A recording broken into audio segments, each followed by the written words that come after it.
મોટા ભાઈ કેમ છો? मजामा?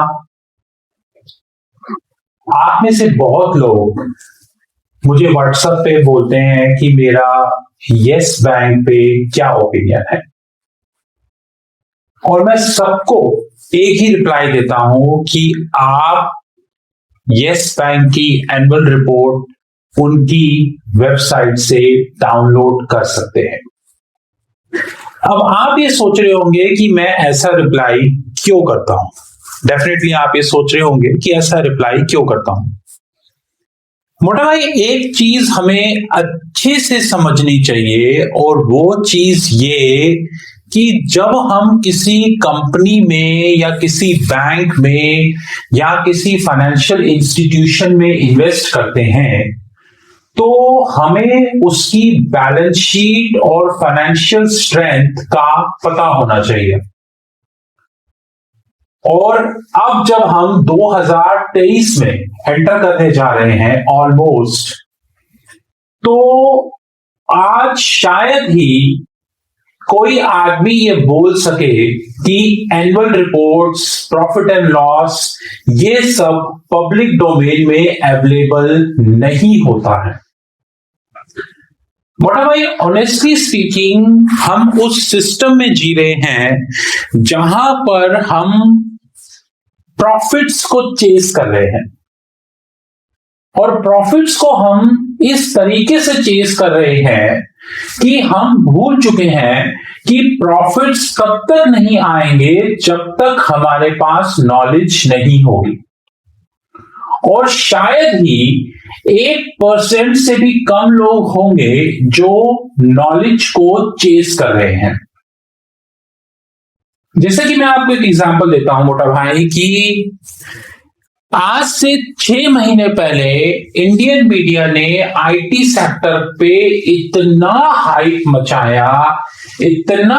मचाया कि आईटी सेक्टर के स्टॉक्स एवरेज रिटेल इन्वेस्टर की पहुंच से बाहर हो गए।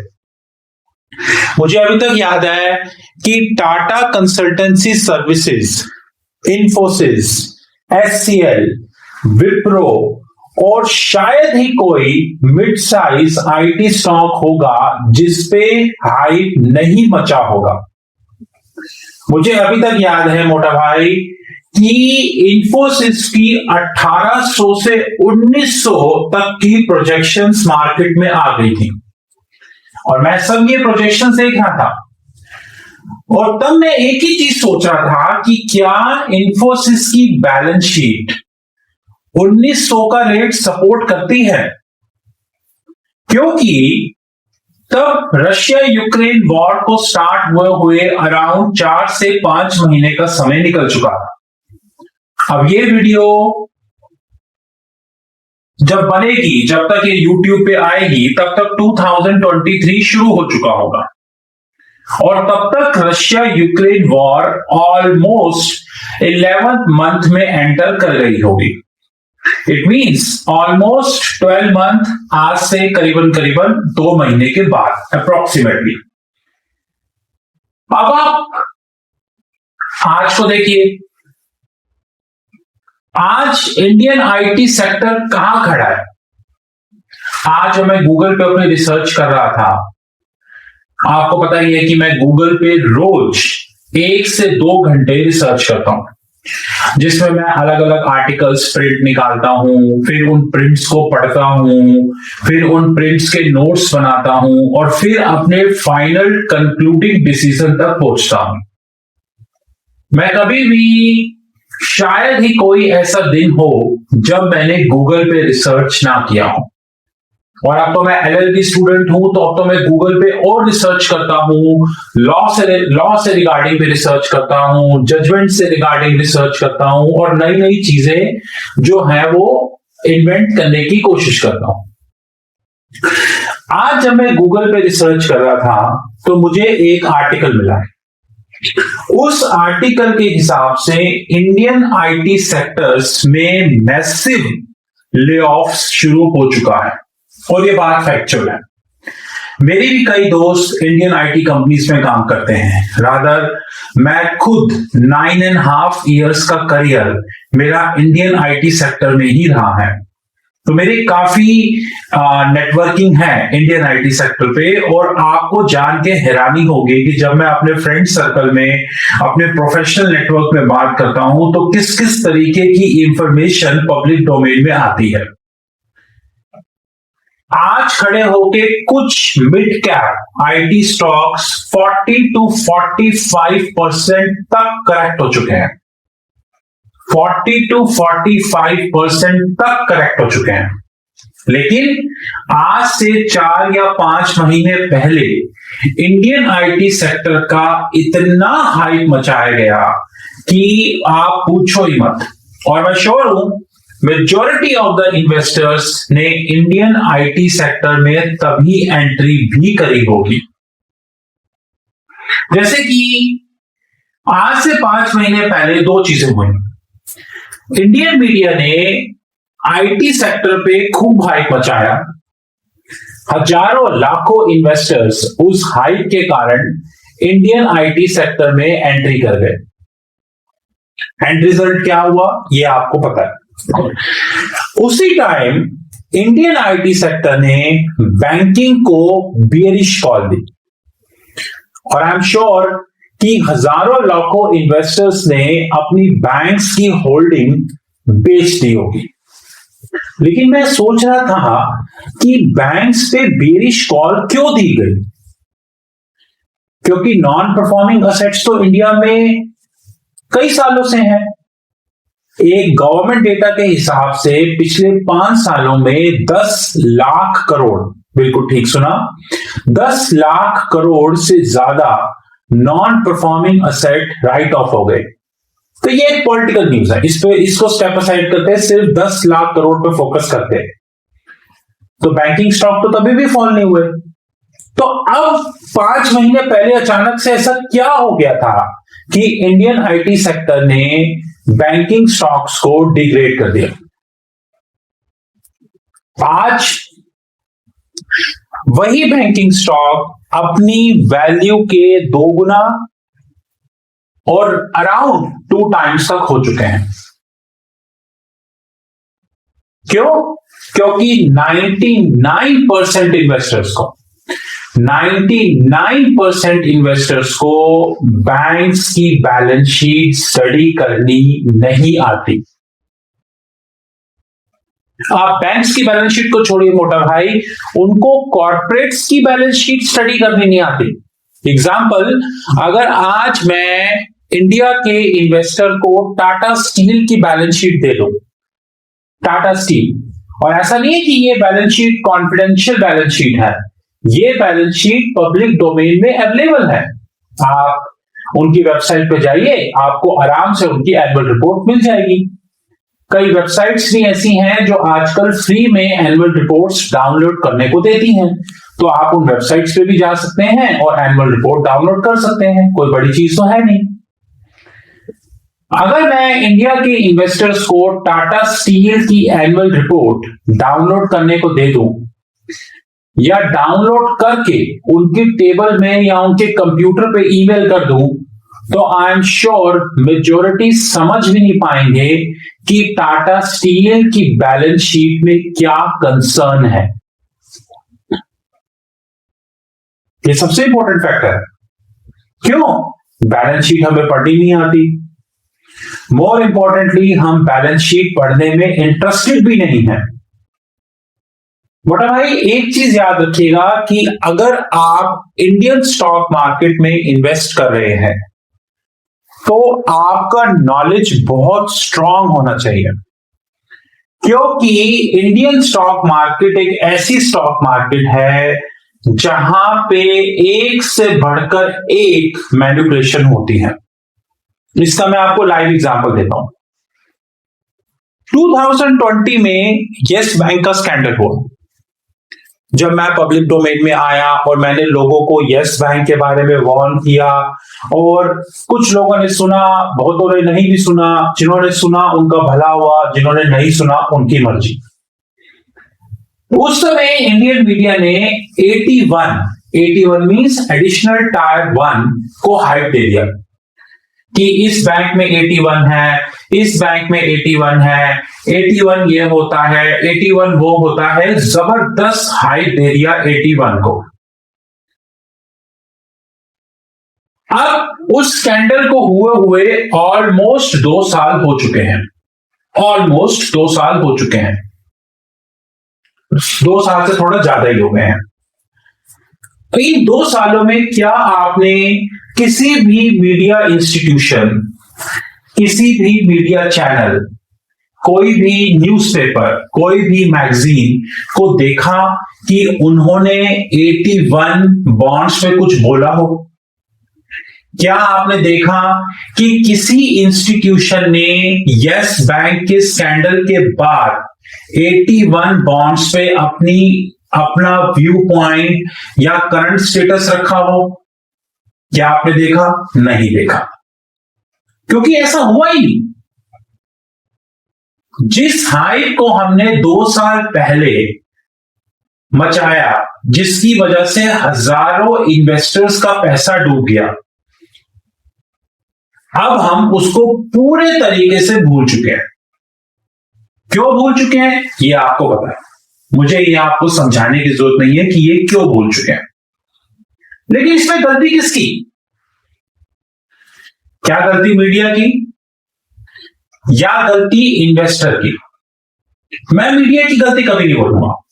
मीडिया की गलती इसलिए नहीं कि मीडिया का तो काम ही है आधा सच रखना या फिर 25% सच रखना और बाकी सारी बातें ना बताना।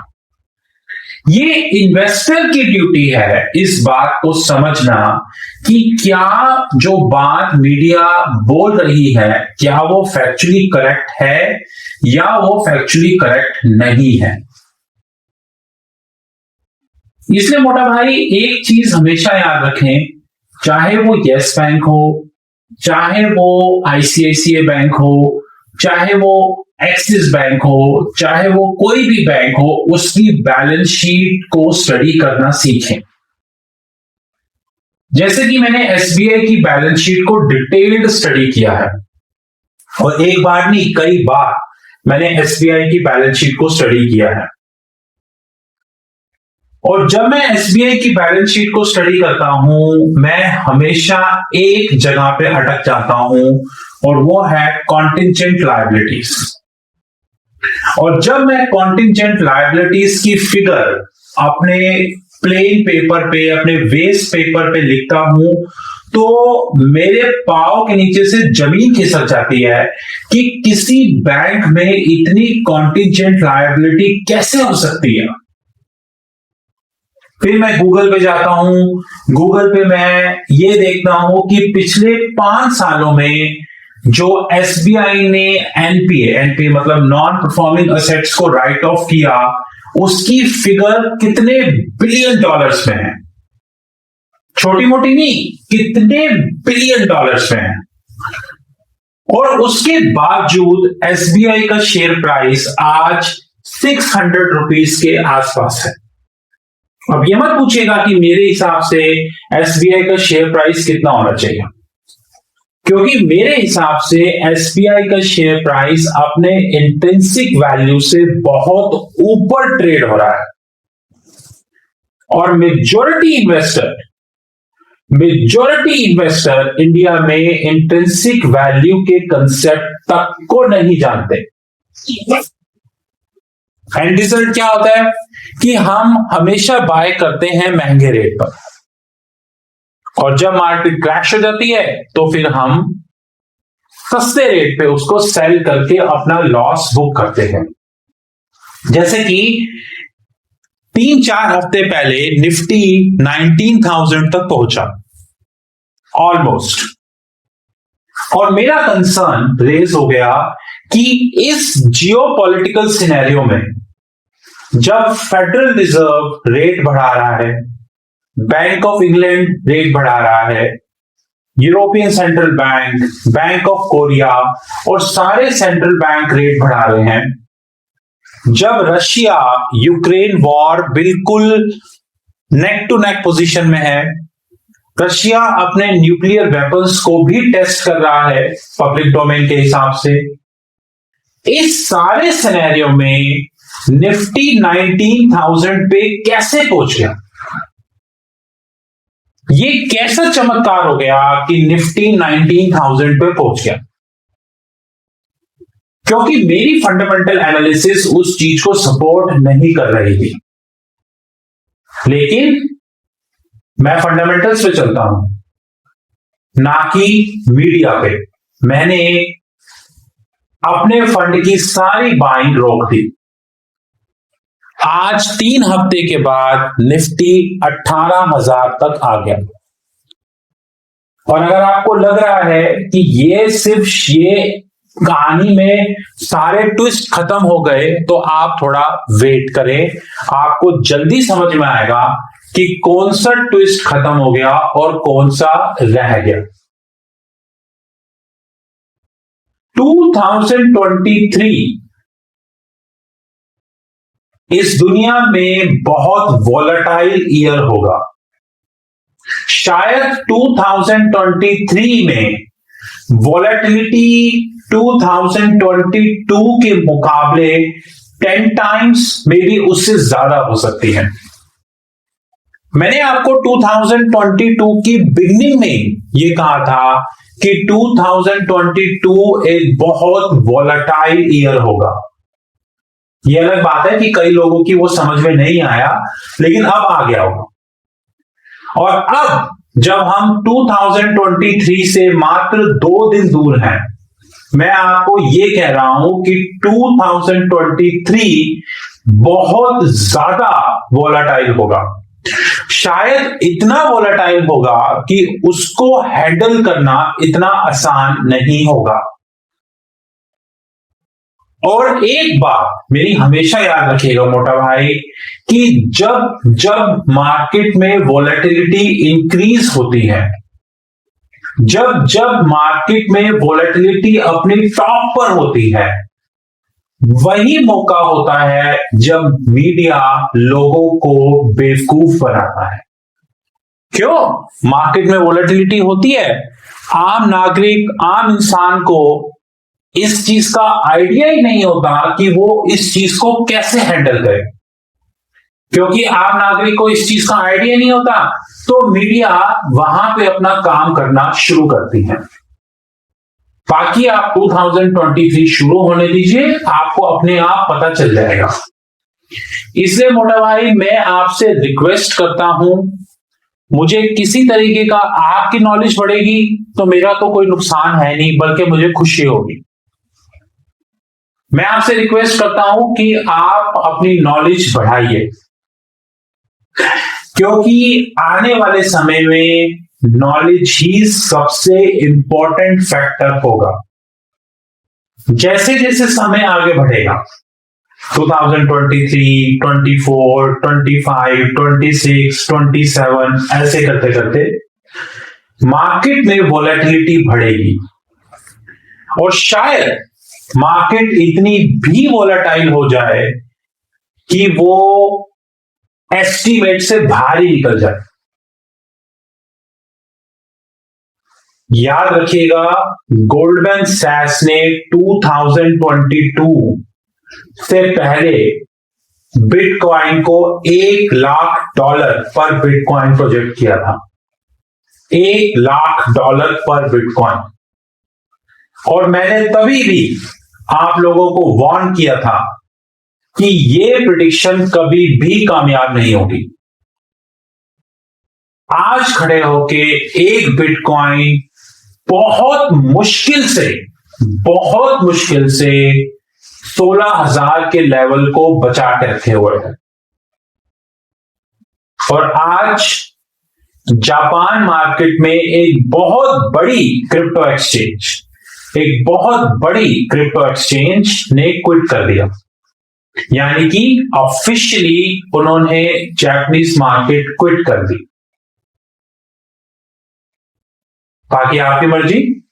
अगर आप मीडिया के साथ चलना चाहते हैं तो प्लीज चलिए, अगर आप नॉलेज नहीं बढ़ाना चाहते तो मत बढ़ाइए, लेकिन मेरा हिसाब बिल्कुल क्लियर है कि मैं अपना फोकस नॉलेज पे रखूंगा, रिसर्च पे रखूंगा, मीडिया की बातें सुनूंगा लेकिन इग्नोर कर दूंगा, उनकी बातों को सीरियस नहीं लूंगा, क्योंकि मुझे पता है कि मीडिया कैसे काम करती है। Thank you very much. मेरी तरफ से हैप्पी न्यू ईयर एडवांस में। हो सकता है ये वीडियो तब अपलोड हो जब तक नए साल का 7वां 8वां या 9वां दिन निकल चुका हो, क्योंकि हमारे पास बैकलॉग बहुत ज्यादा है, टीम स्ट्रेंथ कम है, जिसकी वजह से वीडियोस तो बन जाती हैं लेकिन वो अपलोड होने में समय लग जाता है। इसलिए मेरी तरफ से हैप्पी न्यू ईयर, आप सबको शुभकामनाएं, आपके परिवार को आपको शुभकामनाएं रहे, भगवान आपको खुशी दे, अच्छी अच्छी तंदुरुस्ती दे, आपके घर परिवार में अच्छे से सुख शांति हो। This is Rahul Magan from Treshi consulting group. You knew my personal number +91 9899242978 +91 9899242978. In case of more detail, you can visit our fixed income platform www.fixedincome.global. Let me repeat, www.fixedincome.global.